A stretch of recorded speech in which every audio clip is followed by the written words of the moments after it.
வணக்கம். இன்றைக்கி நம்ம பார்க்க போகிற சமையல் ஒரு 3 வகையான லஞ்ச் ரெசிபி தான் பார்க்க போகிறோம். அது ரொம்ப சிம்பிளாக பண்ணிடலாம். ஒன்று தக்காளி சாதம், ரெண்டாவது பட்டாணி உருளைக்கிழங்கு சாதம், மூணாவது மசாலா தேங்காய் சாதம். இது மூணுமே நல்ல டேஸ்ட்டாகவும் இருக்கும், வித்தியாசமாகவும் இருக்கும். லஞ்ச் பாக்ஸ் கூட நீங்கள் இது மாதிரி செய்யலாம். வாங்க இந்த அருமையான 3 ரெசிபியும் எப்படி செய்யலாங்கிறத பார்க்கலாம். ஒரு குக்கர் எடுத்துக்கலாம். மீடியம் சைஸாக 2 தக்காளி எடுத்துக்கலாம். இந்த மாதிரி 2ஆக கட் பண்ணிக்கோங்க. இப்போ அதை சேர்த்துக்கலாம். சேர்த்துட்டு இது கூடவே 5-6 வரமிளகா சேர்த்துக்கலாம். இது கூடவே நல்ல ஒரு 3 பல் பூண்டு சேர்த்துக்கலாம். இப்போ இதில் தேவையான அளவுக்கு தண்ணி ஊற்றிட்டு ஒரு 2 விசில் விட்டுக்கலாம். இது நீங்கள் டைரெக்டாக கடாயிலையும் நீங்கள் வேக விடலாம். நான் குக்கரில் வைக்கிறேன். 2 விசில் விட்டுட்டு பார்க்கலாம். இப்போ 2 விசில் விட்டு ஸ்டீம் இறங்கிருச்சு. இப்போ இதை மிக்ஸி ஜாரில் சேர்த்து நல்லா நைஸாக அரைச்சிட்டுக்கலாம். ஒரு குக்கர் எடுத்துக்கலாம். தேவையான அளவுக்கு எண்ணெய் சேர்த்துக்கலாம். எண்ணெய் சூடானதும் 1 டீஸ்பூன் போல் சோம்பு சேர்த்துக்கலாம். கரம் மசாலா எல்லாம் சேர்த்துக்கலாம். பட்டை, கிராம்பு, ஸ்டார் அனீஸ் எல்லாமே சேர்த்துக்கலாம். இப்போ இது எல்லாமே நல்லா பொரியுது. மீடியம் சைஸாக ஒரு பெரிய வெங்காயம் நீளமாக நறுக்குனதை சேர்த்துக்கலாம். இப்போ பாருங்கள், வெங்காயம் நல்லா வதங்கிருச்சு. 1 டேபிள் ஸ்பூன் அளவுக்கு இஞ்சி பூண்டு பேஸ்ட் சேர்த்து வதக்கி விட்டுக்கலாம். இஞ்சி பூண்டு பேஸ்ட் நல்லா வதங்கிட்டு இருக்கு. ஒரு கை அளவுக்கு புதினா, கொத்தமல்லி பொடியாக கட் பண்ணிவிட்டு சேர்த்துக்கலாம்.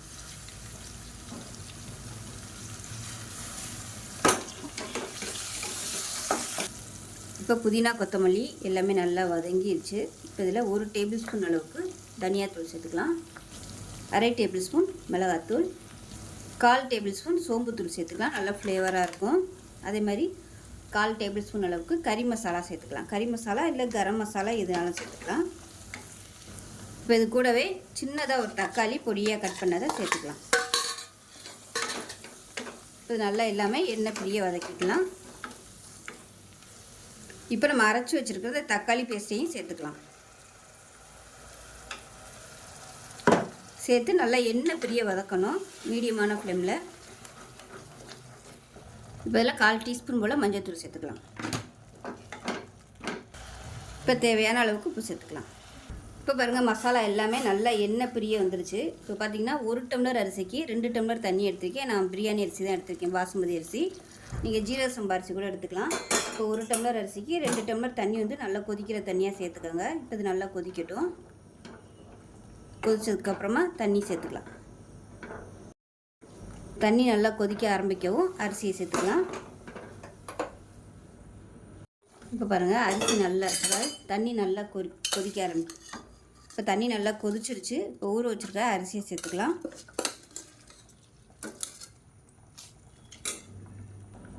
இப்போ பாருங்கள், அரிசியை சேர்த்துட்டு நல்லா கலந்து விட்டுக்கலாம்.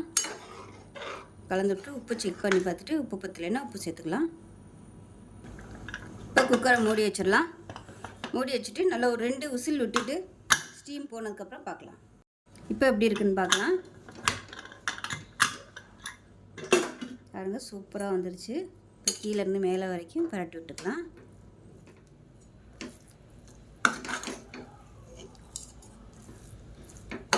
ஆறுச்சுன்னா நல்லா உதிரியாக வந்துடும். ஃபஸ்ட்டு எல்லாத்தையும் நல்லா மிக்ஸ் பண்ணி விட்டுக்கணும். மசாலாலாம் மேலே அப்படியே நிற்கும். அவ்வளோதான், சூப்பராக ரெடி ஆயிடுச்சு. தயிர் பச்சடி சாப்பிட்றதுக்கு அருமையாக இருக்கும். ஸோ இதே மாதிரியே செஞ்சு பாருங்கள். செஞ்சு பார்த்துட்டு எப்படி வந்துச்சுங்கிறத சொல்லுங்கள். வீடியோ பிடிச்சிச்சின்னா லைக் பண்ணுங்கள், கமெண்ட் பண்ணுங்கள், சேனலை சப்ஸ்கிரைப் பண்ணுங்கள், பக்கத்தில் பெல் பட்டனையும் ப்ரெஸ் பண்ணுங்கள். நன்றி. இப்போ ஒரு மிக்ஸி ஜார் எடுத்துக்கலாம். மீடியம் சைஸாக 2 தக்காளி கட் பண்ணதை சேர்த்துக்கலாம். இது கூடவே ஒரு 5 சின்ன வெங்காயம் சேர்த்துக்கலாம். காரத்துக்கு ஒரு 4 பச்சை மிளகாயை 2ஆக கட் பண்ணிவிட்டு சேர்த்துக்கலாம்.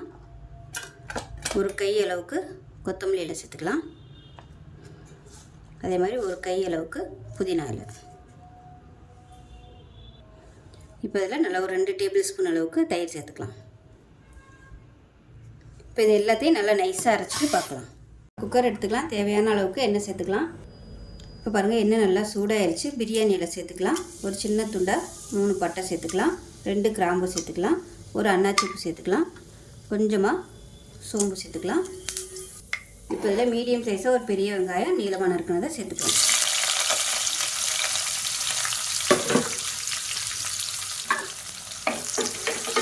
இதை நல்லா வதக்கிக்கலாம். இப்போ பாருங்கள், வெங்காயம் நல்லா வதங்கிருச்சு. இப்போ இதில் நல்லா 1 டேபிள் ஸ்பூன் அளவுக்கு இஞ்சி பூண்டு பேஸ்ட்டை சேர்த்துக்கலாம். இப்போ இதில் 1/2 டேபிள் ஸ்பூன் மிளகாத்தூள் சேர்த்து வதக்கி விட்டுக்கலாம்.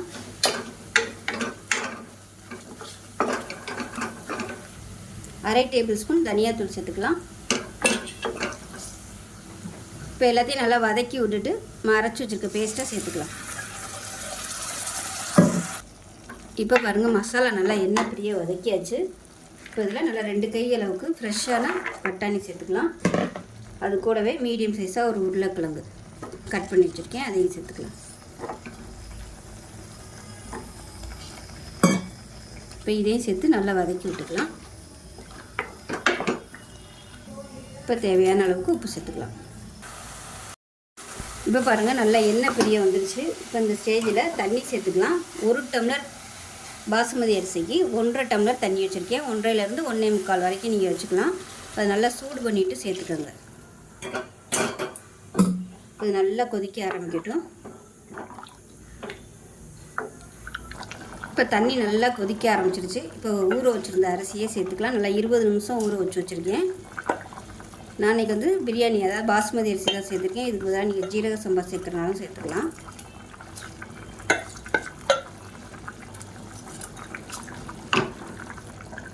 இப்போ அரிசியை சேர்த்துட்டு லேசாக கலந்து விட்டுக்கலாம்.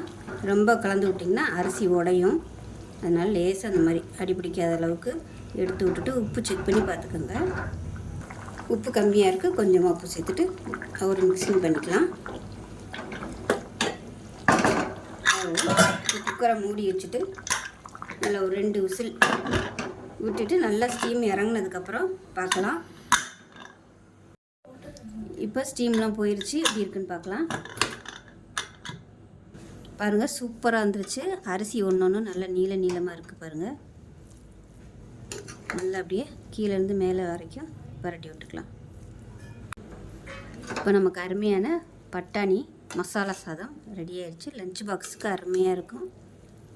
ஸோ இதே மாதிரியே செஞ்சு பாருங்கள். செஞ்சு பார்த்துட்டு எப்படி வந்துச்சுங்கிறத சொல்லுங்கள். வீடியோ பிடிச்சிச்சின்னா லைக் பண்ணுங்கள், கமெண்ட் பண்ணுங்கள், சேனலை சப்ஸ்கிரைப் பண்ணுங்கள், பக்கத்தில் பெல் பட்டனையும் ப்ரெஸ் பண்ணுங்கள். நன்றி. இப்போ ஒரு கடாய் எடுத்துக்கலாம். தேவையான அளவுக்கு எண்ணெய் சேர்த்துக்கலாம்.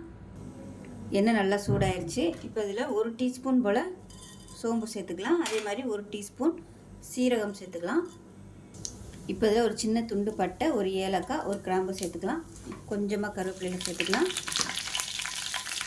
மீடியம் சைஸாக ஒரு பெரிய வெங்காயம் நீளமாக நறுக்குனதை சேர்த்துக்கலாம்.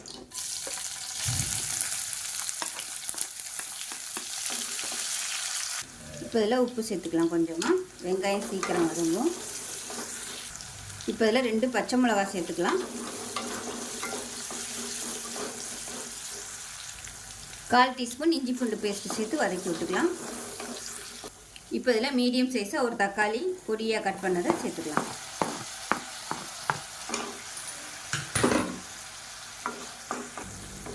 இப்போ பாருங்கள் தக்காளி வெங்காயம் எல்லாமே நல்லா மசிய ஆரம்பிச்சிருச்சு. இந்த ஸ்டேஜில் பொடியெல்லாம் சேர்த்துக்கலாம். 1 டேபிள் ஸ்பூன் மிளகாத்தூள், 1/2 டேபிள் ஸ்பூன் தனியாத்தூள், 1/4 table spoon garam masala, 1/4 table spoon சீரகத்தூள், 1/4 டேபிள் ஸ்பூன் மஞ்சத்தூள் சேர்த்துக்கலாம். இதையும் சேர்த்து எண்ணெயில் நல்லா வதக்கிக்கலாம். இப்போ இதில் 1/2 கப் துருவன தேங்காய் சேர்த்துக்கலாம். சேர்த்து இதையும் நல்லா வதக்கி விட்டுக்கலாம் எண்ணெயில். இப்போ தேங்காய் சேர்த்து நல்லா வதக்கியாச்சு. மெஷரிங் கப்பில் 1 கப் அளவுக்கு சாதம் சேர்த்துருக்கேன். அதே கப்பில் இன்னொரு 1/4 கப் அளவுக்கு சாதம் சேர்த்துக்கலாம். இது கூடவே பொடியாக கட் பண்ண கொத்தமல்லி இலையும் சேர்த்துக்கலாம். சேர்த்துட்டு நல்லா பரட்டி விட்டுக்கலாம்.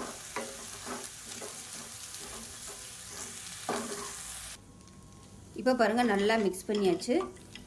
இப்போ இதில் உப்பு கம்மியாக இருக்குது, கொஞ்சமாக உப்பு சேர்த்துக்கிறேன். வெங்காயம் வதக்கையில் உப்பு சேர்த்துருக்கேன்.